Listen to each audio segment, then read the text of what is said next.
what is the question you get most asked about Outsiders? What do they ask me most about it?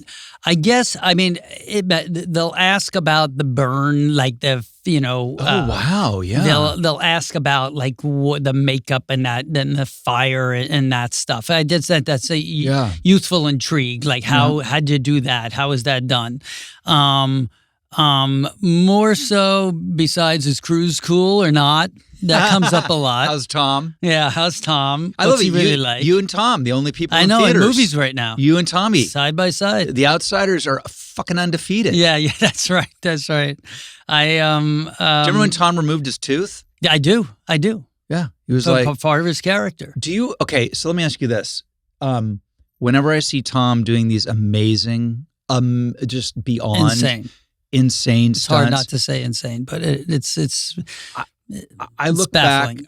back when Francis made us, for whatever reason, practice to be gymnasts. Do you remember this? Mm-hmm. Well, yeah, everyone was doing their backflip. I mean, I got away with all that stuff as the Johnny K, the introverted, internal. I don't remember. Yeah, I don't. Just walking by himself. Yeah, there was never any pressure on you to do a backflip. Well, I wasn't in the Rumble. I was in the hospital.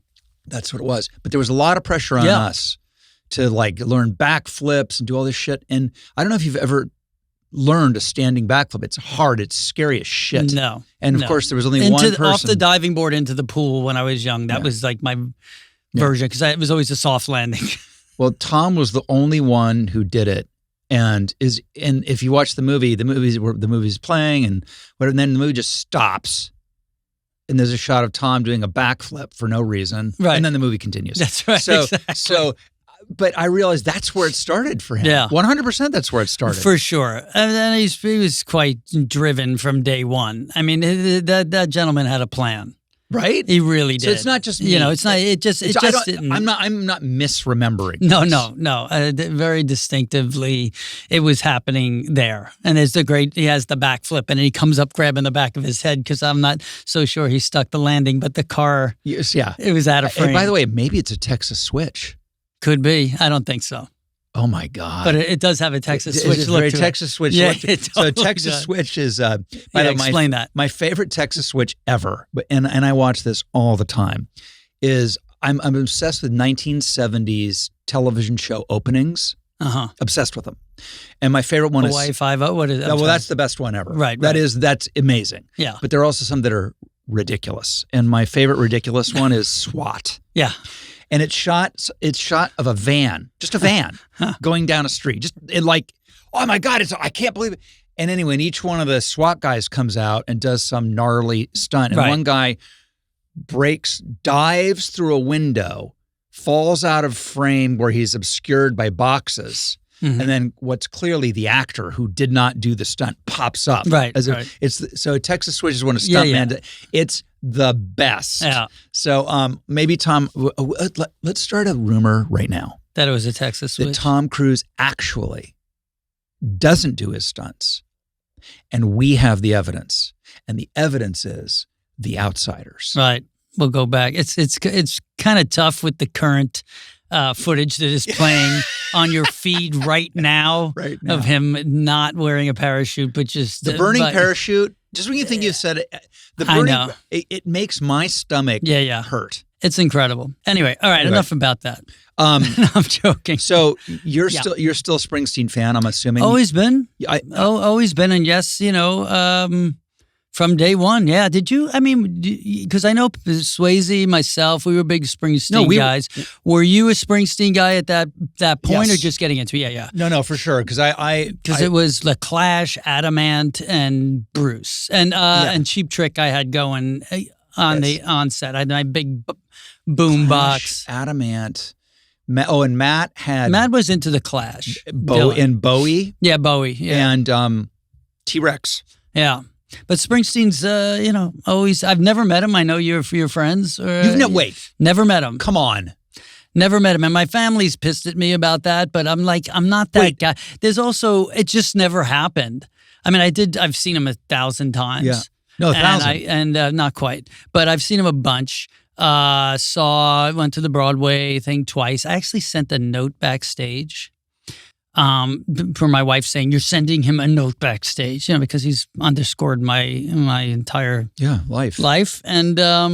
And so I did, and in my shitty handwriting, I said, "But can I type it?" No, you can't type it. All right, because I stopped writing when the phones came out. All you can do is write your autograph. Yeah, that's it. I could sign. That's it, and that pays off way better than any other kind of writing.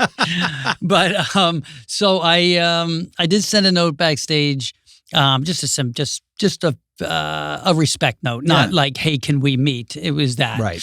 And you didn't say I'm in aisle. I'm in aisle C2 off the aisle. It'll be me. Yeah. I'll be waving. Yeah. No, it was really totally respectful note. I think that night Patty wasn't in the show. You've seen the Broadway show, right? So she wasn't and he commented that there was something going